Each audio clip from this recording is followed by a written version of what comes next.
I would say that. There we go. Good morning, Monday morning, September 23rd. 1 week left of September. And don't forget, there is no meeting next week. Partially because it is Truth and Reconciliation next. And I think I finally understand the holiday. It's not a stat holiday apparently, but banks and all federal offices are closed in Canada. And then the rest is, I think, up to companies, but I actually won't be here. So, because I'm heading to Toronto on Wednesday. Wish me well. I was driving in today. I thought I was in Toronto, the way the Glenmore was. Felt like I was on the 401 trying to get downtown. All right, let me share my screen so I don't forget to do that. And go right over to here. There we go. Can you see that, Joe? All right. Joe gave me the thumbs up. I love it. I love it that Joe turns on his camera in the morning because he's keen and ready.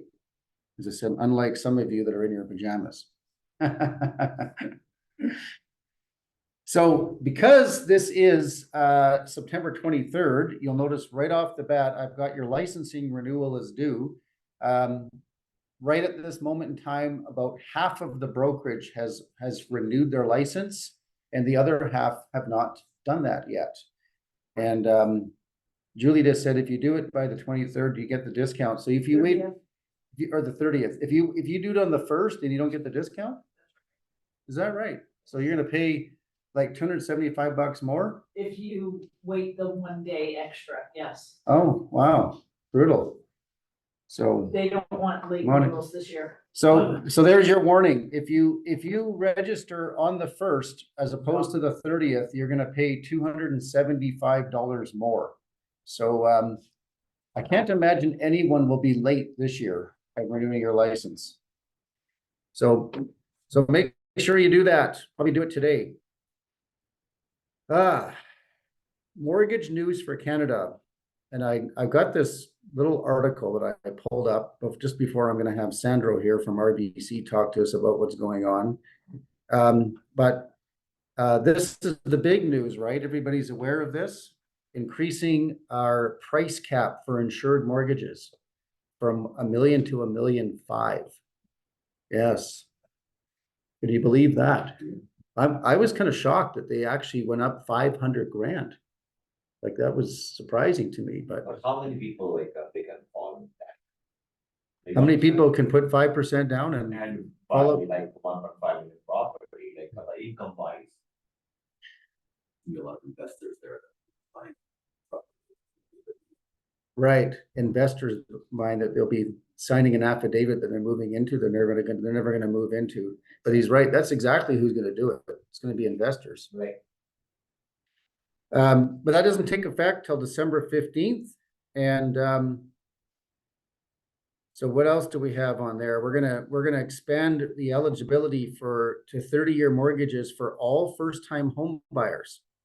So you can probably speak to that a little bit, Sandro, that you have to actually be a first-time home buyer to get that 30-year mortgage. So, but I don't think, I don't think it's the increasing from $1 million to $1.5 million is going to make much of a difference for Alberta. But I have a feeling that 30-year AM is going to help us out. Hey, I mean, that's going to get some people into the market. So, I think anyone who's looking at real estate would be aware of these changes, but I think it would be wise if all of you, if you want to do something smart, shoot a video and put the content out and actually do the math. Show a little bit of the qualification. Take a case study of a first-time buyer that's trying to buy, say, a $500,000 property, and where their qualification would be now compared to what it was before the 30-year AM. You might just find yourself getting reach out from some first-time buyers. That's what I would be doing. So on that note, I'm going to turn this over to Sandro from RBC. He's going to talk to us about the interest rate world and all the wonderful changes going on and how we're all going to finish this year selling lots of houses because of it. Right, Sandro? You gotta make room for your computer? No. I can just move this over a bit. Yeah. Okay, come on in. Hey, everybody. Talking about interest rates, so everybody's favorite topic because it tends to let us know how our year is going to be. So better interest rates, better much more volumes on in real estate. So magic word is soft landing.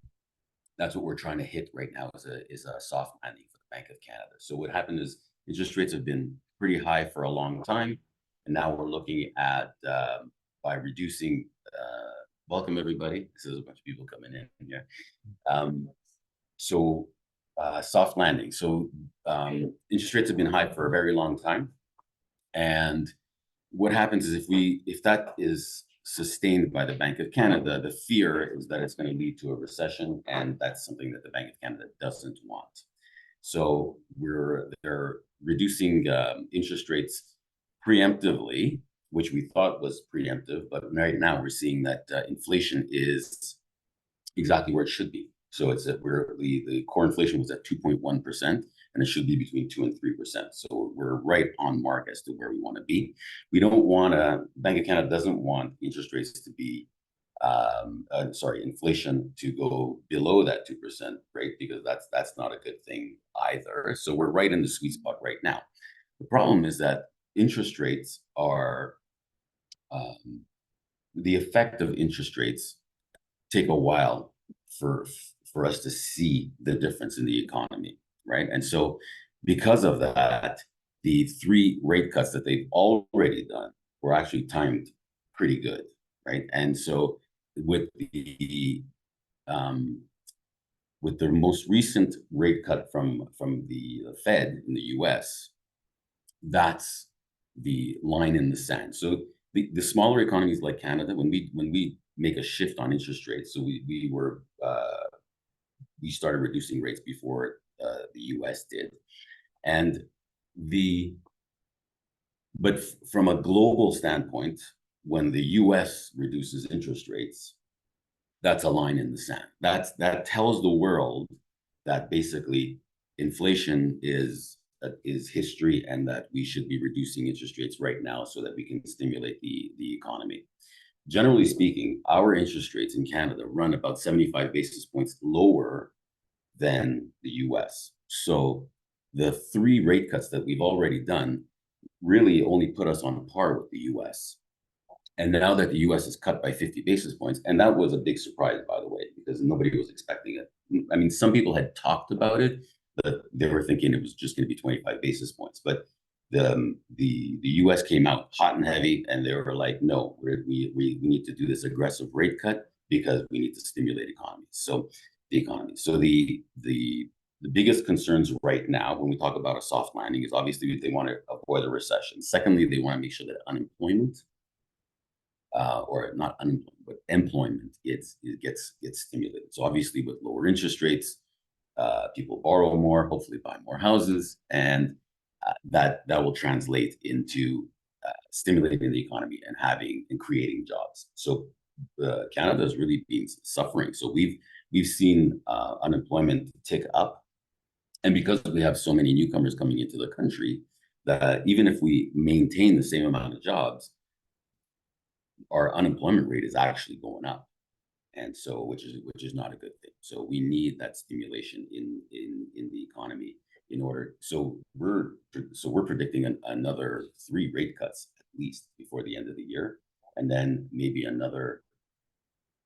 possibly another 1% in the following year. So it's really good news. That on top of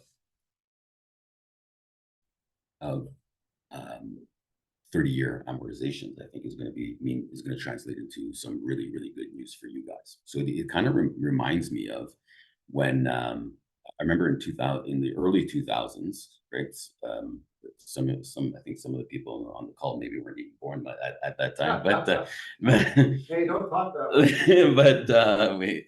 I remember that very, very, very well. And there was, as a mortgage specialist at the time, I remember there was a shift where all of a sudden our offices were flooded with first-time home buyers that said, my buddy just bought a house and his mortgage payment is less than what I pay in rent. Is that possible? And we did the math, and it was like, I can't believe it. I'm buying a house. Why would I rent if I can buy something that it was less? And I think we're not there yet now, but I think it's coming back, and we're really close, and we should be ready for that shift because with 30-year amortizations for first-time home buyers and interest rates coming down, it's gonna create a big downward pressure on housing costs and the monthly cost of a mortgage.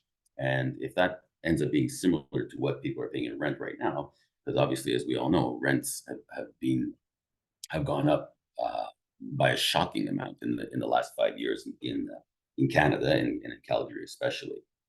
So all that to be said, the Tiff Macklin, who is the head of the Bank of Canada, mentioned that they're right now there are a lot of shifts in technology and artificial intelligence, and we're not sure how that's going to affect inflation. There's a lot of deglobalization that's happening. So economies like Canada, the US, are trying to have production of goods at home rather than imports that we've typically seen in the last 25 years. And so how that's going to affect jobs, how that's going to affect the economy, and specifically inflation is a concern going forward. And so he hasn't mentioned much about it. He just said, "We don't know what we don't know," or a quote from a fearless leader, and so it's possible that we may see as we have production at home, where obviously our employment costs are a lot more expensive versus what we might see in developing nations, that may be a concern for inflation going forward. So all of that to say that there's still a little bit, the future is still a little bit fuzzy, but definitely in the next 2 years, it's going to be a really, really, really good news story for inflation and for interest rates, I should say. That's it. If anybody has questions. So that 1% you're talking about, so maybe after somebody 30%. We're probably going to see another 3 rate cuts this year, Right. And then and so because rate cuts are take a while to affect the economy, right? And we are at the sweet spot right now. We are at 2% inflation.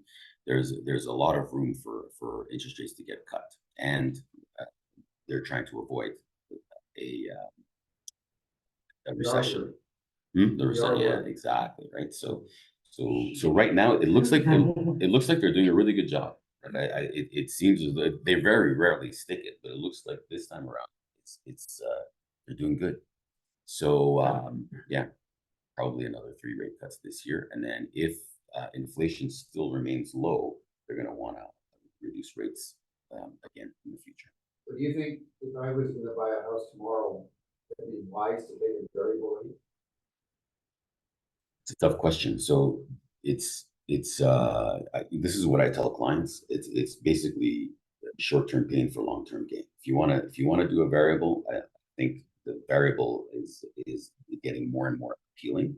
What's happening is because of inflation concerns, right? Short-term rates are higher than long-term rates, and the variable rate is the ultimate short-term rate, right? So it's based on the rates as of today.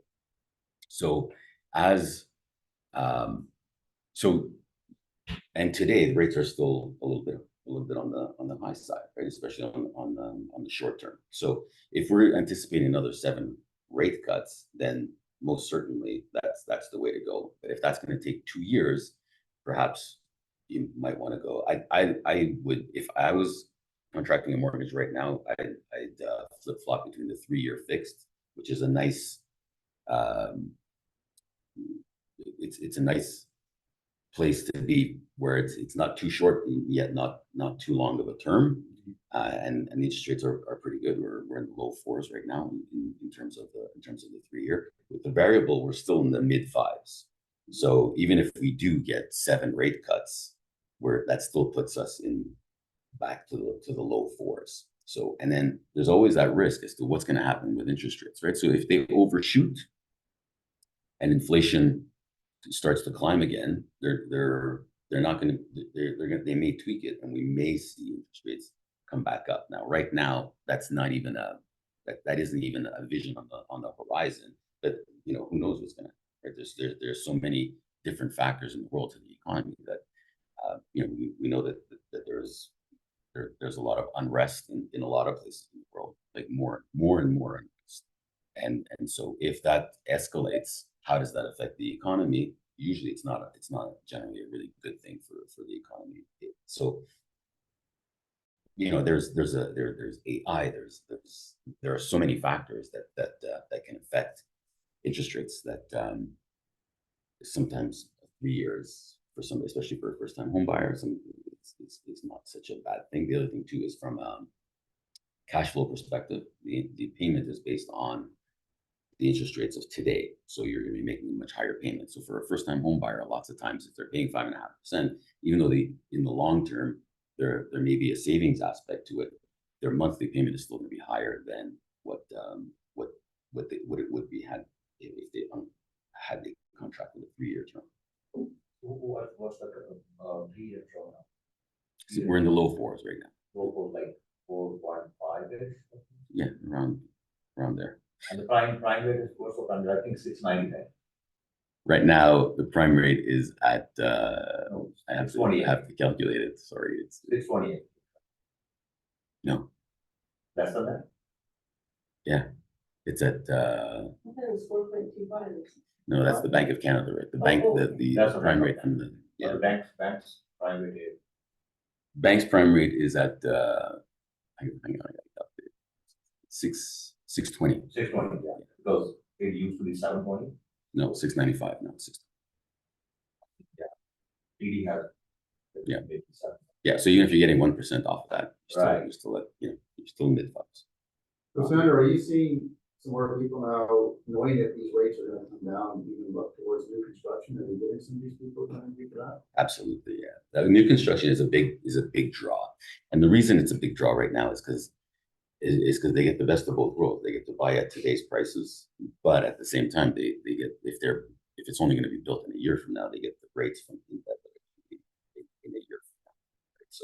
So that's a nice thing. What I've noticed, and I don't know, you guys are the experts on this, but I've noticed that builders right now are charging the price of what they think the value of the property is going to be in a year from now. This is unheard of for me, but I've seen people pay a premium to buy a brand new build because it gets them in the door because there's such little supply right now, which I think that's changed. But like 2 months ago, there was such little supply, and builders were like, well, we have so many people knocking on our door. We're not going to sell it at what we think the value is today. We're going to sell it at the value of what we think it's going to be when it's built. And so if we're seeing price increases of 12% per year, right, which we've typically been seeing 1% per month, if it's going to be ready in 9 months, I've seen people pay a premium of like 9% on purchase. And it's absurd to me, but that's what I've been seeing. Wouldn't that get people into trouble with their financing because they have to waive conditions and then you get the banker's appraisal and it appraises of today's value? Yeah. So they either have to put more down payment or they just have to flip the coin. There's a discrepancy in there that appraisers can use to justify value. Yeah. Any other questions? Yeah, in RBC, you're the one bank that guarantees that once you're approved on new construction, you're good, right? That's right. Yeah. It's a big advantage that we have. If somebody, a lot of times for whatever reason, clients are told that they should wait until 4 months prior to possession to look for financing, but we recommend that you do it right off the bat. We appraise it based on the appraisal of today. So I mean, obviously prices are going up, so that's not really too much of a concern. But if the economy was a little bit less stable, that might be a concern. If we harken back to the mid 2000s, right? Like when I bought my house in 2015, when I took possession, it was worth less than what I bought it. But I had it appraised when I bought it, so there was no concerns there. So And- basically, you're saying like if the price of that particular house, the one someone is gonna book today is like, let's say, $500,000. But after a year, if the appraisal doesn't come for $500,000, that We fi- mortgage, that is still valid. You're not gonna be going with the actual appraisal at that time? No, we finance based on the lower of the appraised value or the purchase price. So you're better off doing that as soon as possible. We lock in a rate at the builder rate, which is typically a little bit higher than your typical retail rate, but that's an advantage to the client and not the bank. If we're holding a rate for a client, the client 4 months before taking possession, we can give them a retail rate. So Okay. whatever rates are in effect. So if we're locking in a rate for the client today, even though it's a little bit higher, in case interest rates do go up, they're protected by us giving them the better rate.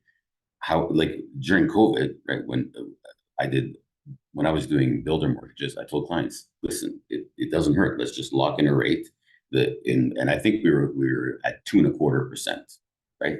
And the clients were like, well, I can get 1.75 on a mortgage. Why would I do 2.25? Why would I lock in at 2.25? I'm like, well, if you can still get 1.75 when the thing is built, we'll give you the 1.75. But right now, let's just lock in the 2-year.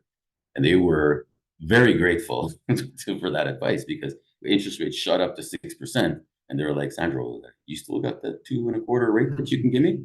I'm like, yeah, you bet. They're like, okay, and they're like all over it. They're jumping all over it. It's like there's no way that they would want to lose that because their payments would have gone up quite a bit. Yeah, my question was a little different.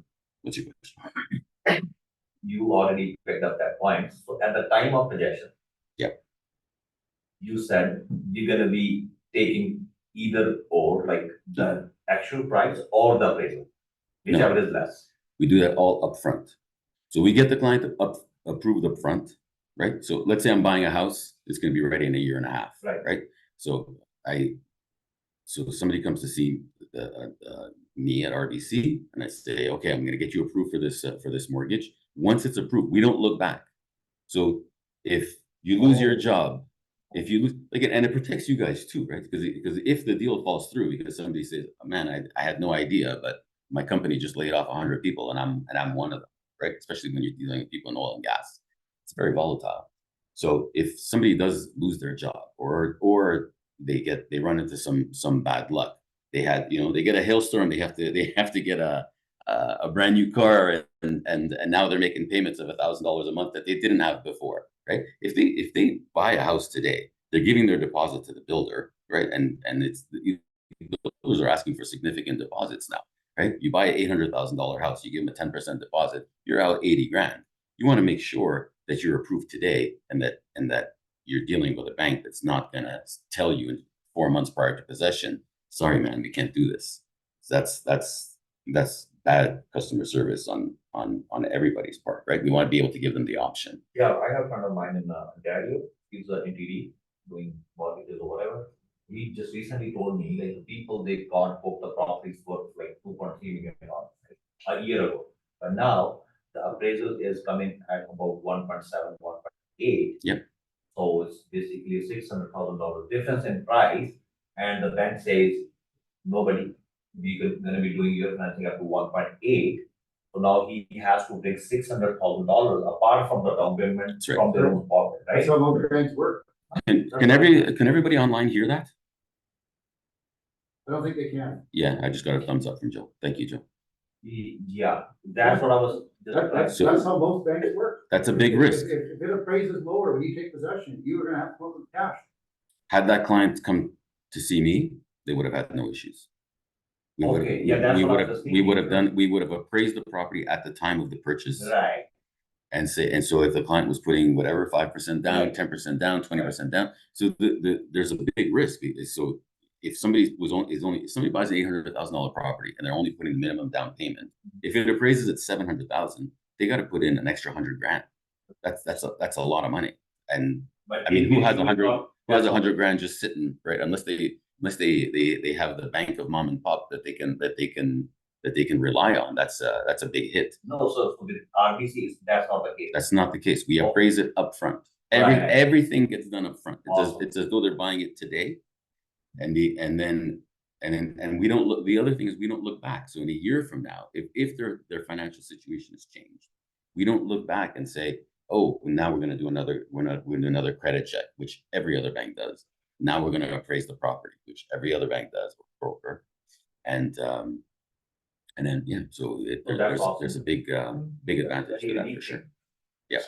Yeah, and plus, and you guys also, if you're dealing with a builder and you're getting a commission off of that, the last thing you want, first of all, you probably lose a client for life, and everybody that they know, if they put in an $80,000 deposit and they're losing it, and secondly,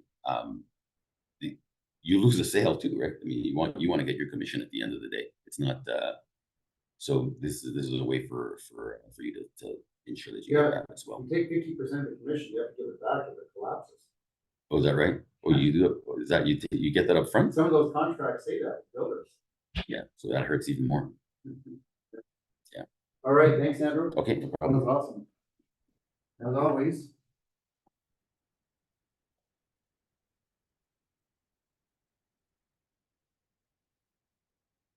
Yeah, I'm, that's why I'm really glad that you mentioned the fact that, with RBC, you don't have to, requalify again. That's a big deal. And then a lot of people don't realize that when they're dealing with the banks. So the bottom line is, if you're especially doing new construction, you should be looking at RBC to get a mortgage. And I'm just gonna say this really briefly just before we talk about fraud, but pay close attention to this. This is why I brought it up. Now that we know that the rates are going to come down, it's a well-known fact that most people will. So there are going to be a lot of people looking towards new construction. And we as real estate agents know that a lot of people are still to this day very, very uneducated on why they should use a real estate practitioner to help them buy a new home. Buying a new home is a very risky venture, and they really should use a professional to work alongside with the builder to protect their interests. People go into these builders, they have no idea, especially first-time buyers. They go into the builder and go, oh, I trust the builder. The builder's my friend, right? They're going to take good care of me. There'll be nothing is going to go wrong. That's really what they believe because they're a builder. And it's funny because they think we're the enemy. It's like, well, I don't know if I trust these realtors. I'd rather trust the builder. Realtors are just commission-hungry people. There's kind of a myth that goes alongside of some of these. We have to continually try to re-educate these people that the real estate agents are the ones that are your friend. We are the ones that will protect you. So work hard at getting that message out because I'm telling you, a lot of people are going to look to new construction because why not? If it's going to take 9 months to build your house, you're going to get that lower interest rate. It makes sense, doesn't it? And Rob, just maybe Yeah. kind of a question for you as well. I had a realtor calling me last week. She was working with these buyers, trying to find place for them and whatnot. And then without telling her, obviously they went and signed a contract with the builder. And she didn't have any buyer agreement, nothing signed with them. So she was asking me how she can make her commission in that transaction. Yeah, not much of a chance there. Yeah, I mean, if any of you have had this happen, it can be very frustrating if you even have a client, because you know this is another good thing to mention.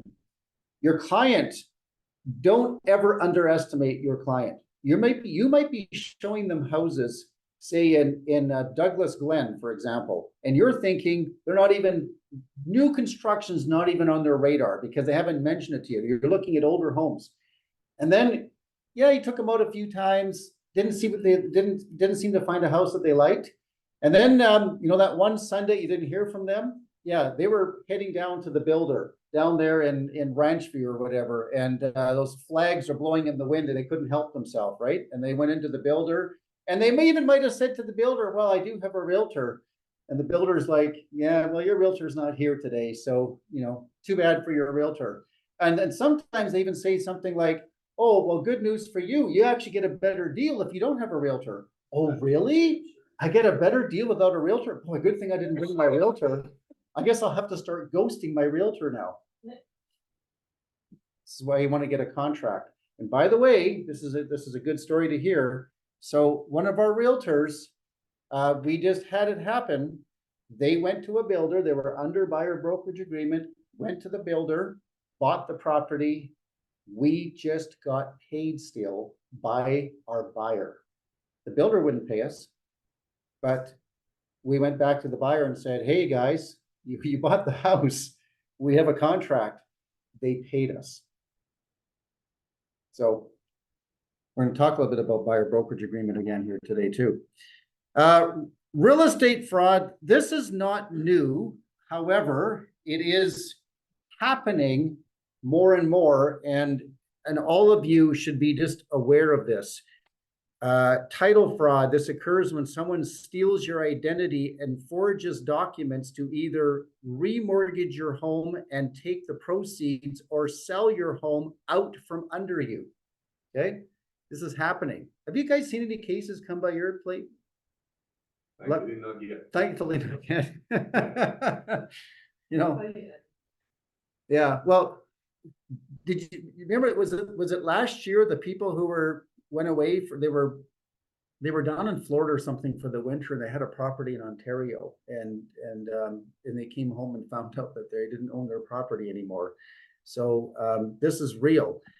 Foreclosure fraud, okay? Foreclosure fraud usually occurs when you're struggling to make mortgage payments, and fraudsters may trick you into transferring your property title to them in exchange for a loan. From there, they'll often keep the payments you make and hold the title to your home, which they may then resell or refinance.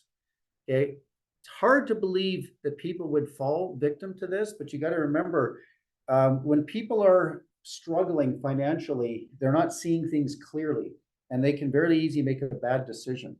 And so we need to be aware of that as well. Hopefully, you know, if you do get a reach out from somebody who's, you know, underwater financially, this is an opportunity for you to talk to them about this, because if they're reaching out to you, they're probably Googling stuff on the web, and there's companies out there will buy your home for cash. And there's all kinds of sorts of things that will happen. Another, even the ones that will buy a home for cash, even those kind of people oftentimes will put some wonky conditions on the contract. And then what they'll try to do is resell the property before possession, right? So they'll try to do a skip transfer. And this also creates a number of issues. But I've seen it happen where these poor people are in trouble financially, and then they've got a contract where there's a wonky condition on it, you know, like even something conditional to my lawyer reviewing it, with a 3-month condition day. So they now have 3 months to try to resell this property, right? Then if they can't sell it, well, you're just that much further behind on your mortgage payment. And again, these are just people that don't understand what they're signing, and they're desperate. So they just do desperate things. Mortgage fraud, also called application fraud. I like that, application fraud. Hey, well, so occurs when false information is provided on a mortgage application. So someone may falsify your documents or encourage you to do so, leading to financial and legal consequences. And I know mortgage fraud continues. I mean, it's been around for quite a while, but it continues to be a real concern. Hey, Sandra, I mean, you probably see your fair share of cases of this. Yeah, and a lot more people are getting caught. And a lot more people are getting caught. And what's interesting is I just came back from my annual conference on Thursday, and we had corporate investigation service that did a presentation, and more and more they're asking for electronic statements, and they want to upload it electronically. So if somebody shows up, they have paper, right, and they want us to scan. We're getting more and more dissuaded. A lot of DP actually said, consider just defining clients off the bat, not the application. They upload documents, they can actually go back, check to see if the documents are modified. They have ways of doing that. Right. Which is very interesting. I thought it would be the opposite. I thought they would want to see like physical papers, and that they'd be more comfortable with that. But Interesting. So, yeah, so they're, more and more, these files are getting audited, and they can see the trail where they say, where they show that that's a PDF document, but at some point, the Word document, something changed back. So, not automatic decline, will, it's just gonna have to find some mistake for, What about, money coming from a family member? Have you guys seen some fraud around that too? I mean, for the people that are get affected by that I think are lawyers and realtors, because at the end of the day, if the cash isn't there at closing, Mhm. then that's an issue. So I mean, if somebody's getting a gift letter from an immediate family member, there's nothing wrong with that. Absolutely nothing wrong with that. Family member wants to help, that's okay. All they gotta do is sign a gift letter, and we gotta demonstrate that the proceeds of those funds came from the donor's account. That's it. And Right. at the end of the day, if for whatever reason that donor no longer has money at closing, then it's not a problem for the bank, it's a problem for everybody else that's involved. Do you look at how long that money's been in that donor's account? You don't, eh? Yeah, I only bring that up because I had somebody recently in Edmonton that his boss is willing to give him $100,000 to buy a house, but they wanted to funnel it to a family member. So it looked like the family member was doing the gift letter, right? But he in fact still owed the $100,000 to the boss that he had to pay back. So, yeah. Just for the last year, I think I had 3 cases of potential fraud, like a couple of mortgage brokers that I knew and for the most part trusted actually reached out to me suggesting creating ways to close deal. And they're just trying to commit mortgage fraud, and I just told them like point blank, because yeah, like that's one of the things, one of the reasons you have to be sure about who you work with. Like these are the people that I had been working with for the longest time too. They don't say, yeah, let's commit mortgage fraud together. They just say, yeah, they just tell the bank this, and then we close the deal, and then we'll just change it after. So, yeah, a couple of those things were quite scary. Yeah, yeah. And this is, I don't have all the answers to how we prevent all of this as real estate agents. We just need to have a good awareness that this sort of thing exists and it happens. And obviously, we just stay away from it as much as possible, but there are real estate agents out there and mortgage practitioners that are willing to walk that fine line where they think they're getting away with something, but if things fall apart and you get caught, the consequences are obviously very severe. It could ruin your entire career, so. All right, now these headlines, I just grabbed them, by the way, and I just always find them interesting because, the public reads them. Canadian housing starts dropped 22% in August and undo the July gains. And, and I always bring these things up because, we do have people moving here from Alberta. If people who have never lived in Alberta before don't understand that Alberta is different than other provinces. Most of these, we all know Ontario, the bulk of whatever happens in Ontario, they tend to decide that that's all of Canada. Whatever happens there, it's like, okay, it's happening all over Canada, just because the sheer volume of business. But I want you all to be aware of this. This is something that you should talk about. Do another video on this and say, look, if you're watching the Canadian housing stats, that's great and that's fine, but let's drill it down. Real estate is local. It's not national. These stats are okay, it's fine, but it doesn't tell the true story. And our job as agents is to make sure people understand what is really going on locally, right? Even Edmonton and Calgary are different. But we're certainly different between Alberta and Ontario, what's going on here. So these are market predictions and talking about the condo inventory reaching new highs, because it says for much of 2024, housing inventory has been increasing across all property types in nearly every major city. However, one property type in particular is expected to stand out this fall for its significant increase, and that's condos.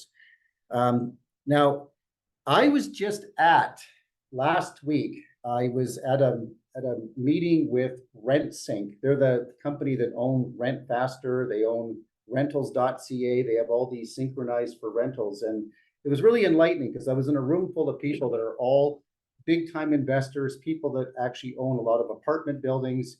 And they had all these stats for the different markets on rentals. And, it's a well-known fact that what we've done here, especially in Calgary and definitely other markets, is they've been building these condos. They're purpose-built condos. They're built for rentals. And this has been attractive from the rental perspective up until what Sandro just said, right? Because when this is going to be a problem for these purpose-built rentals is that if your rent is going to be higher, right, than your mortgage payment, why would you move into a purpose-built rental? But the purpose-built rentals, interestingly enough, have fueled a little bit of the price increases for Calgary, especially. Not as much in Edmonton, but more in Calgary because it's taken some of that inventory off the market. Can you imagine if all of these purpose-built condos were built for resale, how much more inventory we would have had, right? But they took them out of the market by renting them all out. Now it's going to be interesting to see what happens because if we fast forward into a couple of years down the road and we get interest rates back in the low 3 percentile range, and I can definitely go and buy versus renting one of these apartments, I have a sneaky suspicious feeling that we might see some of these purpose-built condos now start to sell them off. If it doesn't make sense for the investors, if I can't get enough rent for these things, I'm not going to hang on to it, right? So this will be an interesting transition, but it also can bring more inventory into the market as well, which I think is what Trudeau wants, because he wants more inventory and lower interest rates because they're trying to deal with this affordable housing issue. So keep your eye on that, but it certainly begs the question, if you're an investor, is now a good time to buy a condo as an investment? If that's the situation that we're faced with, it's something to think about. I can't say for sure whether it will or whether it isn't. I mean, we never can really know how these things play out for certain, but it's good to have an understanding of this. And you need to have an understanding of this because it's our job to explain to people just, what the situation could look like or not look like to help people make good decisions. Yeah. When they build something that's purpose-built for rentals, do they still have individual registrations for each unit that's in that building? No, not usually, but they can certainly do that if they want to. They could get them individually titled. They could. Yeah. It's a bit of a process, but they could. I think the other thing is the purpose, very condos, they can get most GST rebates, like if they say, oh, we are doing this for the rental purpose, right? Rather, if they are building that building for a sale purpose, right? Is it true? Yeah, they can get more GST rebate if they're building it for rental versus sale. Yeah. I think they are trying to play that game, so they are getting that advantage of GST rebate. And after that, they're gonna sell it like by putting an individual title, they can put it on sales in the markets. They obviously get more Oh, okay. Then you know what? Then I have known like there are two men, the builder. They build those big like apartments building for the purpose of sale. But recently they changed it to for rent. I have a couple of buildings there in Northeast. So one idea, they're all for rental now, right? They're not for sale. Here's some more GST rebate and now. Here's some stats for you from July 2023 and to July 2024. Year over year, new condo listings in Calgary, 12.9%, Edmonton 12.1%, and year over year active condo listings, Calgary 22.8%, and don't have any stats for Edmonton. But look at Toronto, 63% for year over year active condo listings. But this will be a very interesting market coming up. Lower rates, still having a demand for condominiums. You notice that the condominium market has softened, right, in the last couple of months. Like our absorption rate has definitely dropped. So like I said, it will be interesting to see if we start to see if even some landlords start to sell these condos, if they can't get the rents, if rent starts to come down, because I can tell you, because you all know we do property management here, we have seen rents falling. Rents have been falling since June, and they've definitely been falling in Edmonton, actually even quicker than they have been in Calgary, and that is really challenging for people to believe. The landlords don't like to believe it. The landlords keep hearing people keep coming here, people keep coming here. Well, you know what's happening to us in Edmonton right now? We're getting all these applications for rental from people that don't have a job. That's what we're getting. Like, we have a whole bunch of people are coming here. They're from Ukraine or a number of different places. They've come into Edmonton. They have no job. We can't put them into a rental with no job. So I mean, it's kind of an interesting scenario because we're confused by we look at when we meet with our team up in Edmonton for rentals, and we're going, I mean, we got the demand, we got people who want to rent this, but how do we rent this out to people who have no jobs? And of course, with all these people that are now in Edmonton without a job, what are we doing with these people? It's a very interesting scenario. So average price changes across property types in Canada, just to give you guys a little bit of an idea of what's going on. Calgary, when you look at condo prices, 17%, and detached at 11%. That's what we've seen. That's not new. You can see Edmonton, their condo market is still not as robust as us. They're up about 4.9%, and detached at 9.8%. But townhouses are strong in both markets. But you can see, look at Vancouver, not looking good.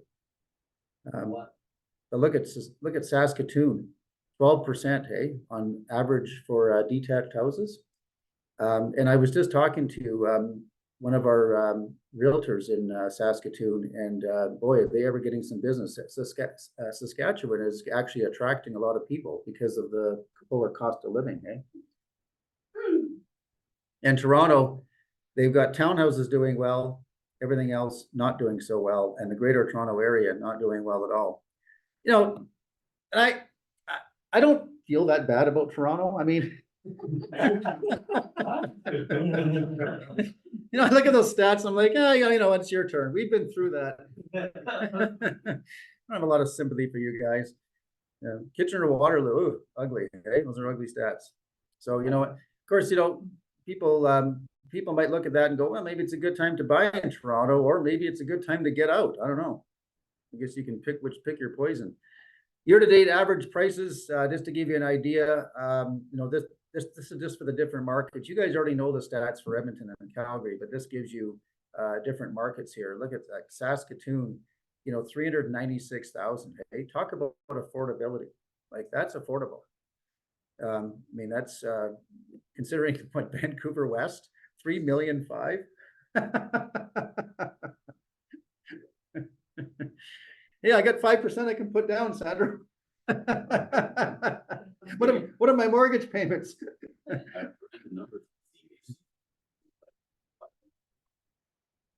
Yeah.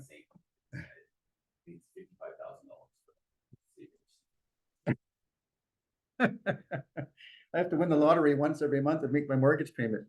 And the down payment is still 70. Right. Because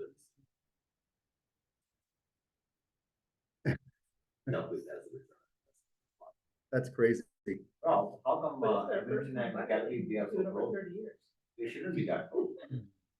594 and 546. Yeah, I don't. This is from Zoocasa, by the way. Yeah, but usually the property prices. Our year-to-date residential average is actually higher than that in Calgary. But this is coming from Zoocasa, which is a good example of why you have to be careful where you get your data. I'm not as concerned just showing you guys this at whether these are 100% correct, but this is also for you to understand. This is what companies are putting out for data. Okay, this is what Zoocasa is putting out there. So you just need to understand this is what your clients are putting out, and I'm glad you mentioned that, because we don't send out data unless you're pretty confident. That's why it's best to send data that's coming from CREB or CREA. Right. Yeah. Actually, they should be $100,000 price at least. This was also interesting too. The most recent published median income before taxes in Calgary is 98,000. That was in 2020, with 65% of this median income before taxes being 63,700. So based on this housing and definition, rent that is considered affordable at this income would be $1,592.50 per month, which is Not like, even a basement suite. yeah, those numbers don't even work, right? Yeah, because basement suites, a lot of them are actually renting for 1,700. Yeah. All right, let's shift gears. 3 good ideas, because we all need a good idea on Monday, don't we? You all look like you could use a good idea this morning. Inspiration comes on the 25th attempt, not on the first. So if you want to make something excellent, don't wait for a brilliant idea to strike. I don't know, because sometimes some of you are waiting for 10 clients to walk through your front door that want to buy a house. So create 25 of what you need, and one will be great. And I want to tell you something. You guys probably know, if you've been around me for a long time, you know I try a lot of things. I've always been willing to try a lot of things, but to me, if you're entrepreneurial, you try things. Now, when you try things, oftentimes it costs money and it costs time. And I will tell you something, I have lost a lot of money over the years trying things. Like, I have just lost a lot of money. But every now and then I hit a home run, and it more than makes up for those losses. And I can tell you, every entrepreneur I've ever met, that's what they do. They try things, but we already know when we try them, there's going to be things that aren't going to work. But if you don't try, what happens? You get what you always have gotten, right? So that's just the nature of the beast. So all of you need to try things, but again, it can cost you some time and money to do it. But I can tell you, every person that I've ever met that has found success has usually eventually, you will eventually hit a home run, and it'll pay off for you. So number 2, you can't change your past, but you can reframe it. You know, find the lessons in it and find the opportunity in it. You know, one of the things that I come across people all the time, though, that where they get very cynical is because they tried something that didn't work, or, you know, they had some things go wrong, maybe financially, or whatever happened, that it all fell apart. And now they can't bring themselves to try something new again, because they keep replaying the movie inside their head of what happened in the past. Okay? Dumb. That's dumb. The past never has and never will equal your future, unless you let it. So 2 years, not 2 months. The visible process you're hoping for usually comes slower than you'd like. Even with consistent effort, it can take a long time before progress feels significant. It might be a year, worth of writing or editing before the book really starts to come together. You know, so I put on here, for successful real estate business, it takes 2 years of working on your business every morning for 2 to 3 hours. And how many agents really do this? You guys have heard me say this, I don't know how many times, but I don't know. We got, between Edmonton and Calgary, we have about 13,000 real estate agents. Think about this for a minute. How many of them seriously spend 2 to 3 hours every morning working on their business? Out of that 13,000 of them. You say 10%? That might even be a little high. Yeah. You were being very kind and generous. 2 to 3 hours, 2 to 3%. But you know the really funny part about it is, every time I meet a realtor, that I wouldn't say every time, but many times I meet them and say, how's your business doing? And first of all, most of them say, oh, I'm really busy. And it's like, oh, I know, we're all really busy. Some of you are really busy having coffee with friends and doing all kinds of things that actually don't bring any fruit to your labor. So real estate, this is one business where you can be busy every day and make no money, right?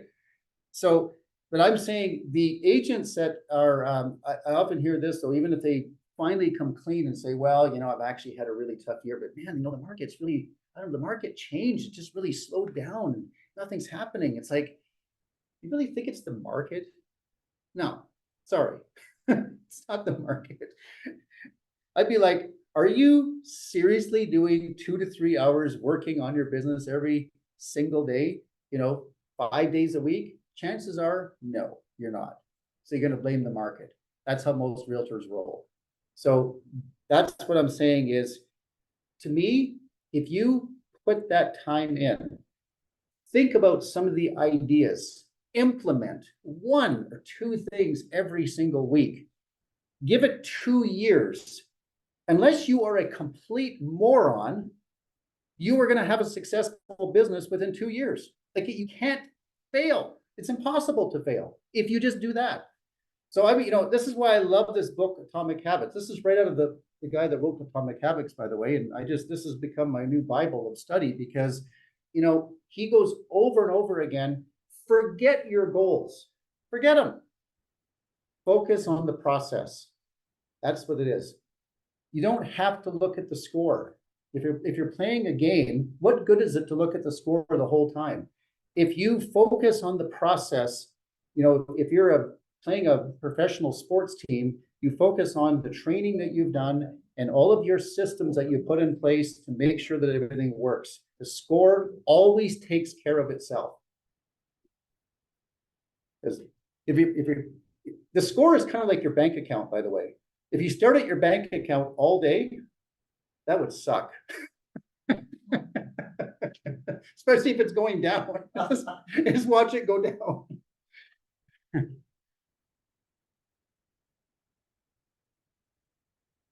So if you create the right habits now, for 2025, it'll be your best year. So this is why right now, look at where we are. This is actually why I love this time of year, because I do this every time.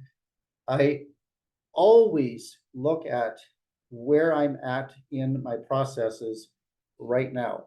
Yes, I want to sell some more houses between now and the end of the year. We all do. But the most important thing is, if you can get in some habits right now, the last 3 months of the year, and you come into January 2025, and you've got these habits in place and you're spending your 2 to 3 hours every morning, I'll bet you anything. Add that to what Sandro just told us about interest rates. We're coming into all these lower rates. We have a pretty darn good market in Alberta. Add that to your habits. Why wouldn't 2025 not be your best year? Some of you could double your income next year. Because some of you, that's not going to take much. No, I'm just kidding. Some of you, but some of you, I know. Not really. Not everybody had a good year. Not everybody had a good year. Yeah, yeah.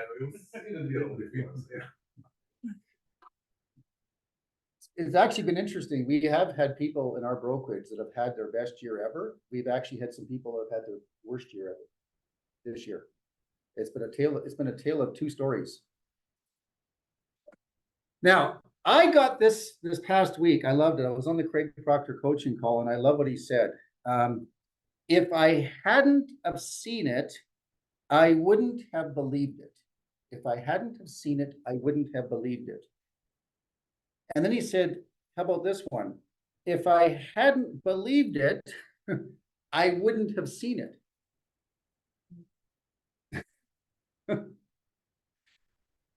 Now, think about what that means for a second. If I hadn't believed it, I wouldn't have seen it. What that means is, if you hadn't thought to yourself, man, if I would just take that 2 to 3 hours, if I actually buy into these habits, if I believed in these habits, if I believed in that concept, believed in the systems and created them, right, then that's where you said, that's what would happen. Probably in June of 2025, you could be the person that would say, if I hadn't believed it, I wouldn't have seen it, right?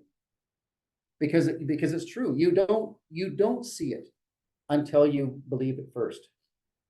It was pretty powerful to hear that. So it kind of leads me into here. Retainer fees.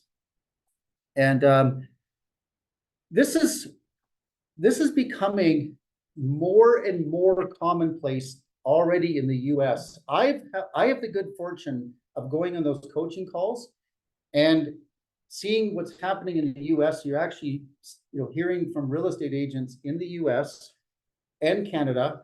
And of course, we all know down there, as of July, they no longer can put commissions on their MLS system. So you take a buyer to a property down there, you have no idea whether you're going to get paid. And you guys have heard me say this before, but can you imagine if you woke up tomorrow morning and you went on to Pillar 9 and all of the commissions being offered on Pillar 9 were zero?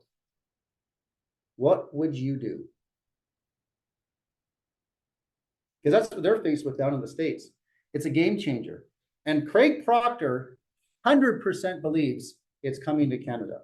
I don't know if it will or not, but he believes it will come here. It will happen. We'll see.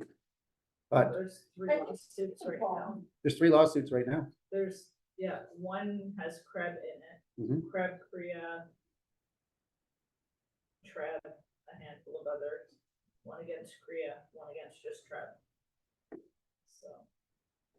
It's hard to see how that will play out. But regardless of that, what the big takeaway is, and this has worked for me for my entire career, but it's a mindset shift. And it goes back to right here. We said, if I hadn't believed it, I wouldn't have seen it. You can't even try this unless you somewhat believe it could work. The problem with our industry is when we meet buyers, especially if you get what appears to be a good buyer, we're afraid to try something new with them because what? They might disappear. So it stops us from ever trying something new. However, if you don't try something new, you're left with the same thing over and over again. And at the same time, I'll bet you everybody in this room who's been in real estate for a while, is it safe to say you've had a buyer disappear on you? Right. They just vanished. You thought maybe something was happening. We were going to maybe working together and they started ghosting you. They just disappeared. That's pretty frustrating, right? Have you ever had it happen where you worked with them for 2 weeks and then they just decided, well, you know what, maybe this isn't the right time to buy a house. And you just spent 2 weeks working with them? That's pretty frustrating. You drove around, spent about 3 tanks of gas helping them buy a house. Maybe you even bought them lunch on top of it, and they just disappeared. It doesn't make sense to me, and this is you look at our area form, right on our buyer brokerage agreement, we have a spot right there, Section 8, for a retainer fee that nobody uses because they're too afraid. So I just tested this out the other night. Kara says I use it.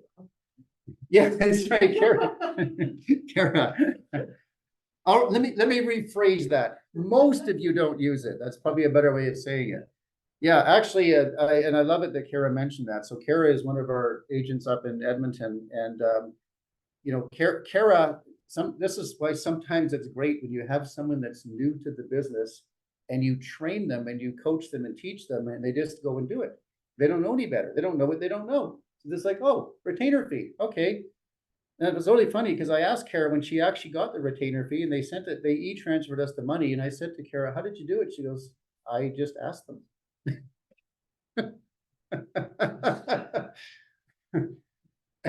But I'll tell you what I know why it worked for her. She treated it like this was normal. Because for Kara, this is normal. She doesn't know anything else.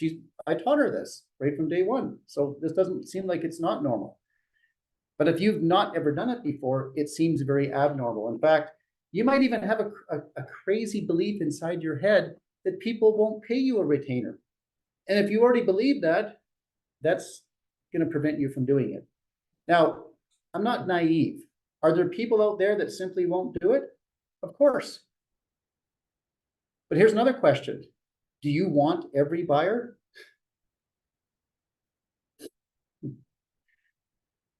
My policy always, and I guess maybe for me, I came into this business after being in retail. I spent a lot of time walking up to people in the store, and there was many people that I would talk to in the store that I would not spend a lot of time with because I just knew that they were not really that serious about doing anything. But I'm amazed in our industry, how many real estate agents, especially a lot of the newer people, is just like, oh, I got a potential buyer, you know, I'm gonna just cater to this buyer. I'm gonna take them out Sunday morning at 8 in the morning if I have to. And they're loyal to their buyer, but the buyer is not loyal back. Right? We see it all the time. Why does that happen? You know, the stuff that you share with Chris Voss, I've been using that, and it works really well. And it's kind of the same thing. We don't have a container or anything like that, but I ask the clients, what is it that what's the reason you're calling me? And why are we having this conversation? What are you looking to get out of it? And then I always had, nobody likes to work for nothing. So, you know, if you want to have that relationship, then just be honest and upfront with me. And I think that's a beautiful way to introduce that. It is absolutely a beautiful way. In fact, that's a perfect segue to what happened. So just even recently, I met with these people. This scenario I'm going to give you sounds 100% familiar. Every one of you has experienced this. I went over to their house, and they're not sure they're going to sell. Geez, how many listing appointments have we been on? They're not really sure they're going to sell, right? And they told me that. I said, well, you know, we're still trying to decide. We might stay and do some renovations, or we might move to something else, but you know, we're not sure what we want to do. So anyway, we went through the value of their home, and that was fine. The price was in line with what they were expecting. That was all good. And so then she says to me, she says, well, Rob, I just want to be honest. She says, but you know, we don't know what's out there. We really need to see what's available, and you know, so we want to see some homes, but you know, we don't want to waste your time. Have you ever had a client say that? We don't want to waste your time? But they do. And say, we don't want to waste your time, but we're willing to. And I like those clients because they understand how much time we actually spend with them. That's exactly right. And by the way, the ones that say that to you are the prime candidates to get a retainer fee from. Because that's a perfect segue. I said, yes, you know what? Well, here, I said this to the lady as well. I said, well, here's the good news. I said, this is how I operate. We take a $500 retainer fee, okay? And I said, if you buy a home, and this is just me, you guys can do it any way you want, but if you buy a home, we'll give that back. We'll put the $500, you know, back into the pot, and you don't have to pay that. You know, the $500 is more for, hey, if we go out and we spend 2 weeks, but I said, hey, the good news is you don't have to feel bad either. It's $500. It covers my gas. It covers a few expenses for me. And I don't mind. We'll go and look at the market, and we'll see what happens. And I said, and even if you decide that you're not going to do anything right now, and you guys decide you're going to stay, well, guess what?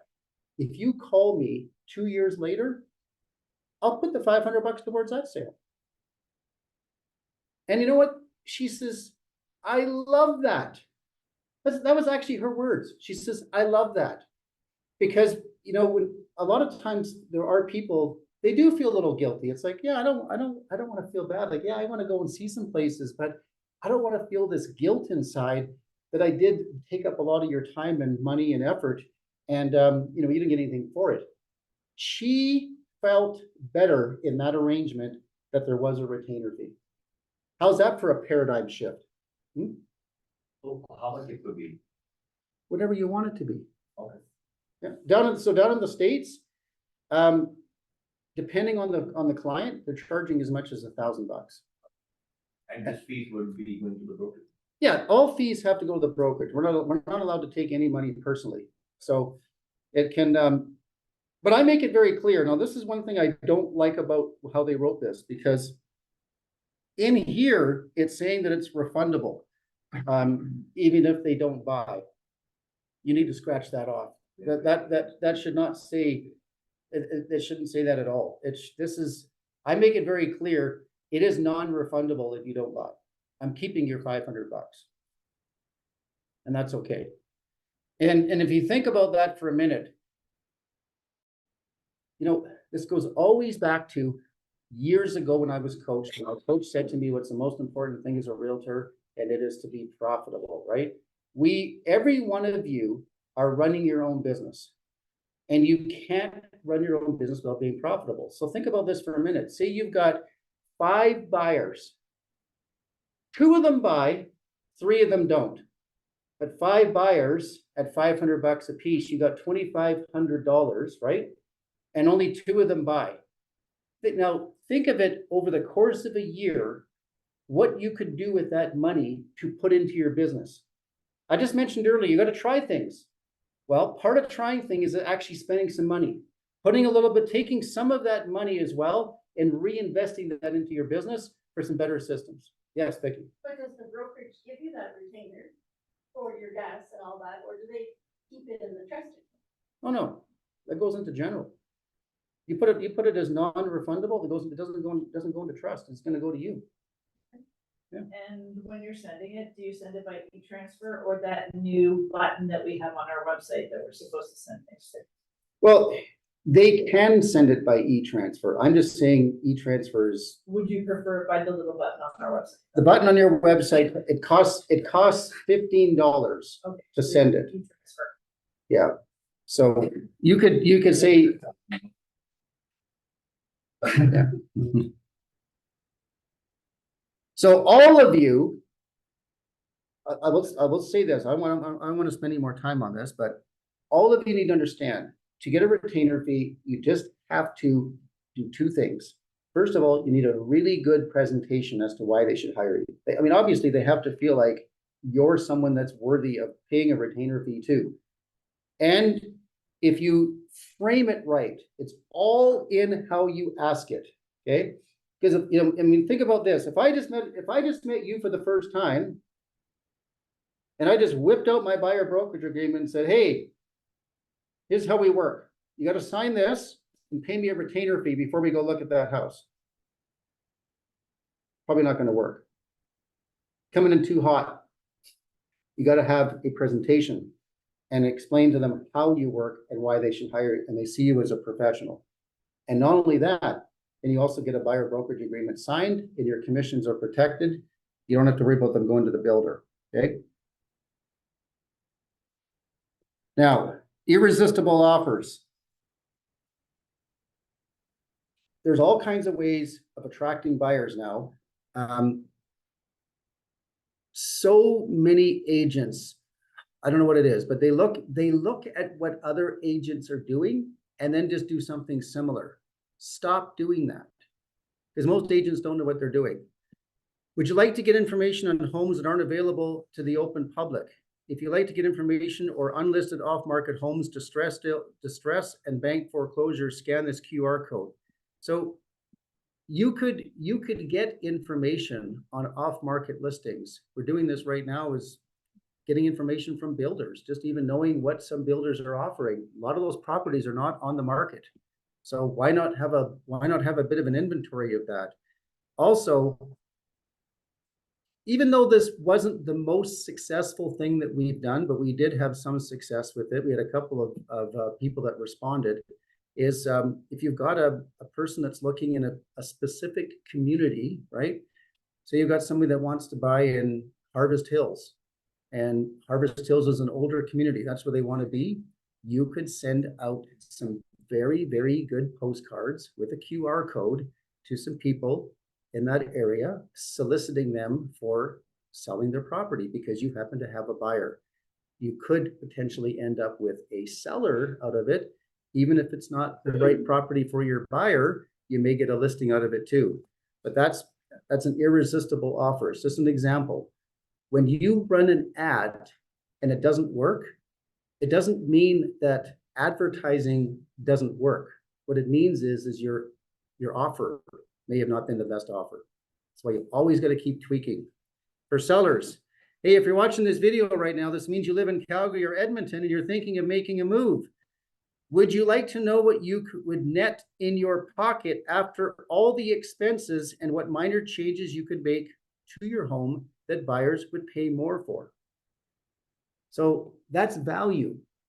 How many minor changes can we make that can bring a lot of value that most people don't realize, right?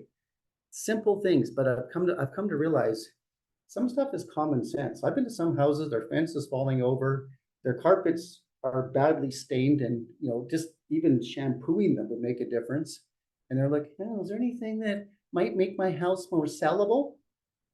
It's like, is this a trick question? Like, there's a stain on your carpet, I'm standing on it. With you, or without you? What's that?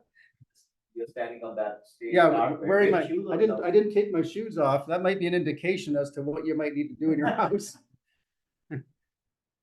Everything is systematized. That's what I said, even when it comes to leads, I hear a lot of times, well, online leads don't work and advertising those things don't work because we get a lot of people that aren't going to do anything. Well, it's a systematized, if you're going to do it, you need a system. And this is right from the Craig Proctor playbook, because Craig Proctor built an entire real estate business from having systems. This is what you could potentially follow if you want to do this. Maybe not all of you want to do this, but there is a system here. So I'm going to send this out to you. You can look at this, but it is from the moment you make contact with someone, and this is something all of you really need to analyze, even if you primarily work with just past client and referral, but from the moment somebody reaches out, what is your process that you follow in the follow-up process from the first email they sent until it goes to the moment that they're writing an offer and selling the house? Because I'm going to tell you right now, I think 95% of realtors don't even have a process. They just don't. And there should absolutely be a process. There should be some marketing that goes out. There should be small touches along the way, and that also builds value. And don't ever underestimate this. Every one of these people are looking at your digital footprint. They're looking at your website, they're looking at what you put on social media, on Instagram, on Facebook. We all do that now. We want to get as much information about this person as possible. Everyone's Googling everyone. Googling phone numbers even. It's ridiculous. I got a phone number that I don't recognize that number. Maybe I'll Google it and see what comes up. That's the world we live in. So that's part of them deciding whether they want to work with you. So if your website doesn't look very good, they will assume that you're not very good. That's the reality of it. Now, let's wrap up with Chris Voss, your favorite, Andrew. I know. Yeah, he's actually, Chris Voss has changed a lot for me as well. Let me preface it by saying this. All of us work extremely hard to get an opportunity to meet with a client, whether it's on Zoom, whether we meet with them at a coffee shop, whether we meet with them at their home. But I want you to just really let that sink in for a moment, how hard we work just to get to that moment where it's what I would call showtime with a client. A lot of time, money, and effort goes in to meeting with a client. You have to have skill to take this client that you're first meeting with and run them through that process. And how many times have we even had a seller or a buyer? Everything was going great. Your buyer sees the house they want to buy, and you know it's priced right. House is listed for $699, and you're going, oh my God, you walk in and go, this is a great house for $699. This has got to be the one. And they go, yeah, I really like this house. I want to make an offer of $650. Right? You're all laughing because it's happened to every one of you, hasn't it? And you're going, I thought you liked the house. Like $650. You can see how many real estate agents are like a deer in headlights when that happens. Or you're working with a seller. You've had it on the market for 3 months. No offers. One comes in, you're at $699. One comes in at $650. And you're going, that's actually not bad. We've had like 27 showings. 26 of them said it was overpriced. And the seller goes, well, I want to counter back at $695. And this is what we're trying to deal with here, right? As real estate agents. Because people have a hard time. They look at things through filters. You never can underestimate that, right? The seller has already, in many cases, they've already decided what they're going to do with that money. But they look at it and go, that's $50,000. Well, I was taking a world trip with that money. Now I have to cancel my trip to what? So you can get your commission? It's kind of how some people think. And then with the buyer, it's like, well, I've never paid full price. No, I mean, I got to get it for a deal. It's like, it's ingrained in people. It's like, maybe it's a cultural thing, right? Never underestimate the filters that people have because they run very, very deep. And I know I grew up in a Dutch home. My dad, I'm telling you, he's as cheap as the best of them. I'm telling you, we used to go to garage sales as a kid on Saturday, and if it was $1, my dad would never pay the dollar. It had to be 90 cents or 85 cents, and he would stand there and negotiate, wasting our entire morning just to get 15 cents off. Why? Because I'm Dutch, and that's my God-given right as being a Dutchman. I have to get it for lower. That's a cultural thing. There are other cultures, right? We know there's many cultures that are like that. I have a feeling that Iran is very similar.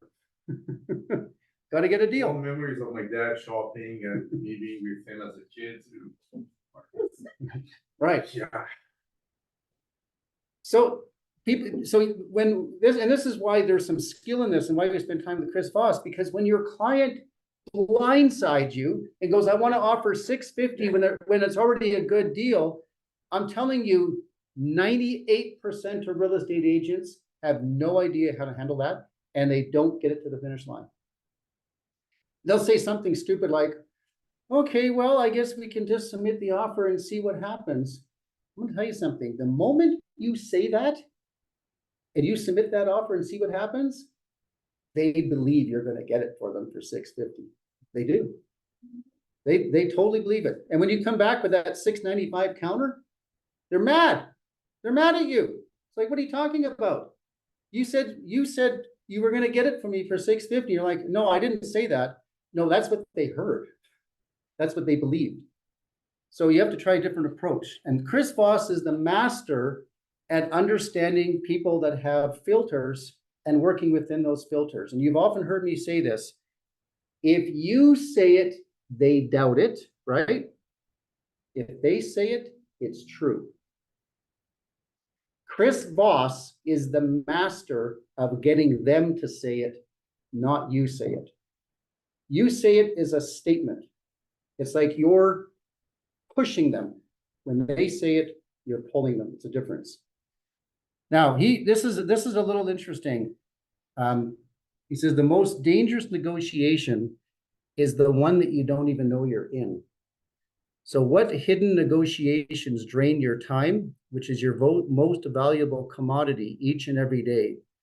So here are 10 phrases that expose these embezzlers. We have to ... I need you to ... Think of the clients you've met, or even the people in your personal life that say these things to you. They start the sentence with these 3 words. I think, right? We should. I love it when they should on you. Isn't that great? Or you should. That's even a better one. They start off with, you should do this. You should go back to that seller and tell them that their house is priced too high. Because I'm from Holland.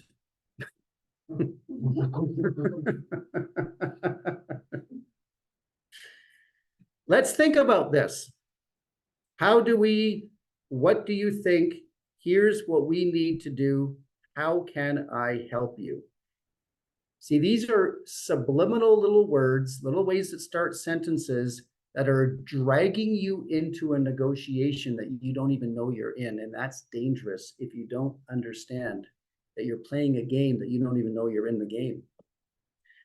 So this is why any communication that seeks cooperation is, in fact, a negotiation. And you want cooperation with action, information, and sometimes money. The big one. So here's the should trap. Warning. Be particularly wary if the word should crosses anyone's lips. And I'm always sensitive to that. word should. I actually hate that word. You know, you should. You should get up tomorrow morning and do those dishes in the sink. I'm very sensitive to it. If you say it or hear it, you're in a negotiation about action. So I said, so take that same, do the dishes. My wife says, you should get up in the morning and do those dishes. We are in a negotiation.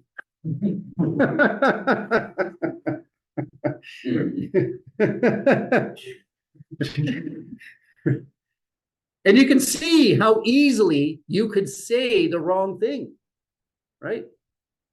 You can see how easy. It's like even your client saying, well, you should go back to that realtor and tell them, if you're the seller, go back. How many times the seller says, you go back to that realtor, you tell them, well, we cleaned the furnace last year.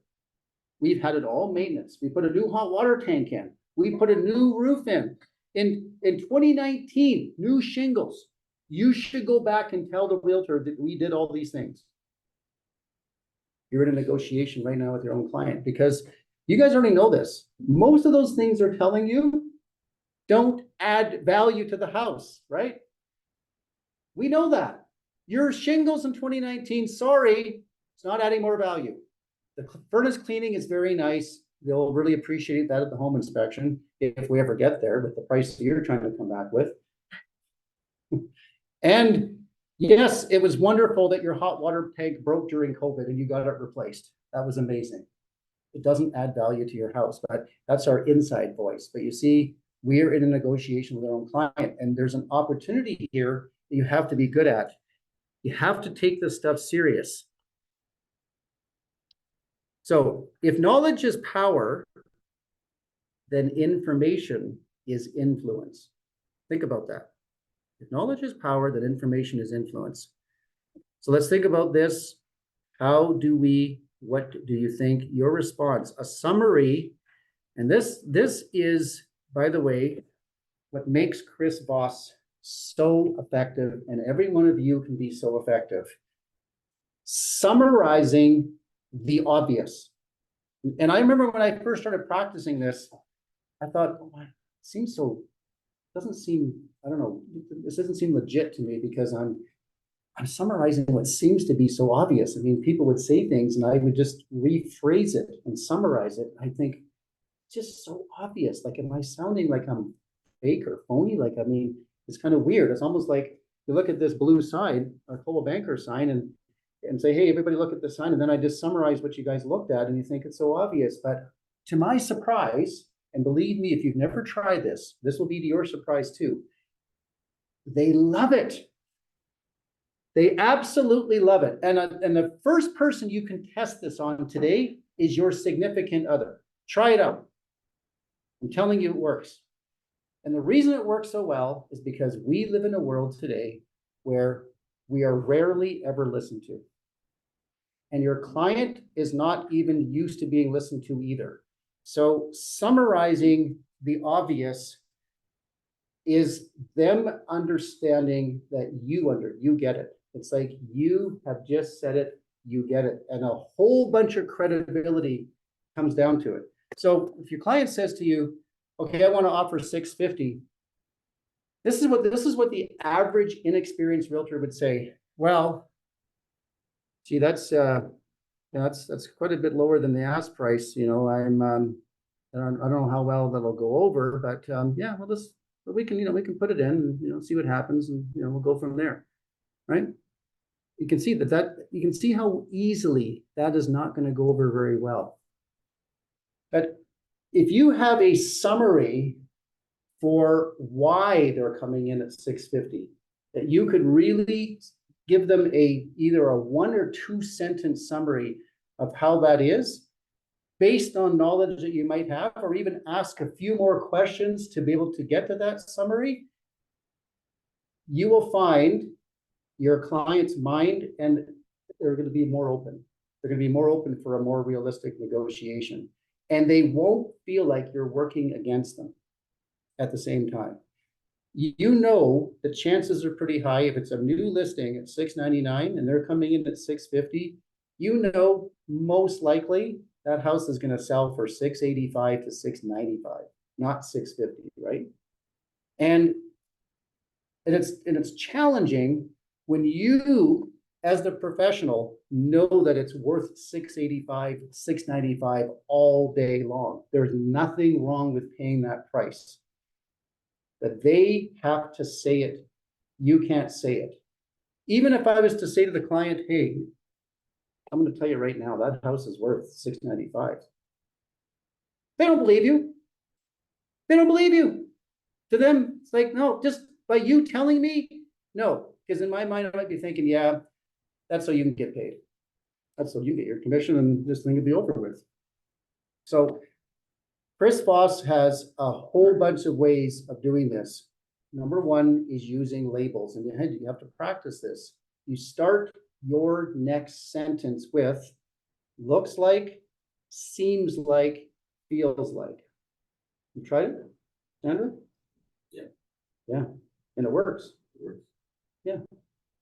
So in this case, they're offering 650. So it sounds like you feel that the asking price is a little high. Well, it's funny. I just stated the obvious. They offered 650, right? It's so obvious. Sounds like you feel the asking price is high. But it starts a conversation. And that's the whole purpose behind this, is to get your client to share a little more of what their perspective is. And if you do this right, this is why Chris Voss says, if you get them to say the two magical words, some of you may not be familiar with Chris Voss, but does anybody know the two magical words? If your client says these words, in fact, it could be a client, could be your significant other, it could be anybody that you're trying to move forward with in any situation. If they say the two magical words, it's a like 99% you're going to move forward. You ready? That's right. Good job, Alyssa. Did Alyssa have it? You got That's right. Yep. Think about it for a minute. Why those two words? And by the way, the worst two words is you're right. If that ever happens, you're in trouble. Your wife says that to you, Dan, you're right, you're in trouble. Right. You could also say, maybe you're right. That's what I use a lot. Or you could be right. It's in the same category, but that's right is the reason that is so powerful is they have acknowledged that you get them. And they've given you that's right as we're now officially on the same page. We're equals. You get me, I get you. We're now working together. It's now us against the market. Us against trying to get my house sold. Us against me trying to buy this house. Together, we are working on this now. And that's the acknowledgement of the power of that's right. And when people feel you're an equal, it's very easy for them to take your advice now. Now, when they've said that, if you say the price may be a little high, they just might believe you. Whereas before they won't. Because you've now given them that beautiful summary. And that's why saying it seems like, looks like, I don't have all the answers to what could be said after that, because the conversation could go any number of different ways. I mean, if I said, hey, look, it sounds like you think the price may be a little high that they're asking. This, you know, the buyer might say, well, yeah, actually, you know, I mean, I did notice that, you know, that it is on a little bit of a busy road. There's some traffic coming in. I'm a little bit concerned about that. You know, it might be, I noticed that the refrigerator was a little older. I'm going to probably have to replace the fridge. You know, I noticed that the furnace was a little bit older. Like they might opening up to you about this. These are an opportunity now to listen. And if you listen very carefully, eventually you get to that point where you give them the summary. So then you can say to them, so let me make sure I've got this right. So because I want to completely understand where you're coming from here. So the road is a little bit busy. That's a concern. Furnace probably needs to be replaced. It's a little older. Looks like the fridge has to be replaced. You mentioned that, the shingles did look like they were a little bit old as well, so. Sounds like that you're concerned that you're gonna be putting some money into this house. They're going, yeah. Like that's, and they say, Rob, it's starting to add up. Now you can see where we're going with this. You see how the whole conversation has changed. Far, far different than, well, let's just go put the offer in and see what happens. Right? That's just, this way now there's a deep understanding. So there's a whole bunch of ways you can handle that. I'm not saying there's one right or wrong way as you start to listen to people as to, what is the correct thing to say. Quite frankly, that's a skill set even I can't teach you. Some of you are just better at it than others. Being able to answer on the fly and having a response for the things that they say. But the one thing you can all learn, no matter what your skill set is on these negotiations, is I'm just telling you, each time you get that summary, and if you get it right and they say that's right, I'm telling you, the chances are pretty high you're going to get that house sold, because they're probably going to be willing to come up to 685. They'll let go of it. But you guys have seen it. You've seen clients do this. They get really stuck on a number for no good reason. It's a dumb reason. It's almost like their ego has taken over. It's like, no, I don't care if I lose this house.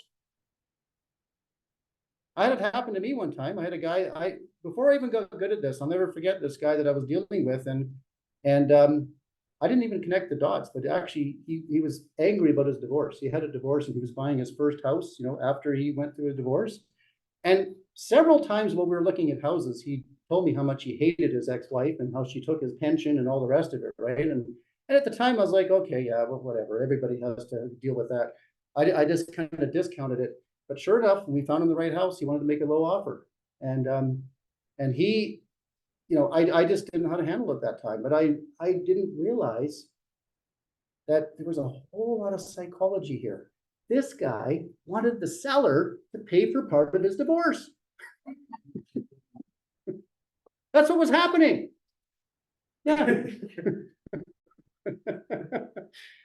Also, as somebody who gets paid on commission, you realize, sometimes you gotta fire your client. Right. Like if they're not willing to negotiate, just give it to somebody else. Well, I mean, you're right. I mean, sometimes people are so deep in it, they can't get out of it. And that's almost an impossible client to work with. This guy was, believe me, if I would have been a little more skilled at the time, I probably could have got it done. We ended up putting this low offer in, and we bantered back and forth, came within $8,000, he walked away, never bought the house.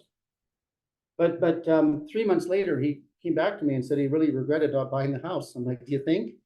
Like, it checked all the boxes. I said, all you saw is, that the seller wasn't willing to come down to help pay for your divorce, and you walked away from a perfectly good house.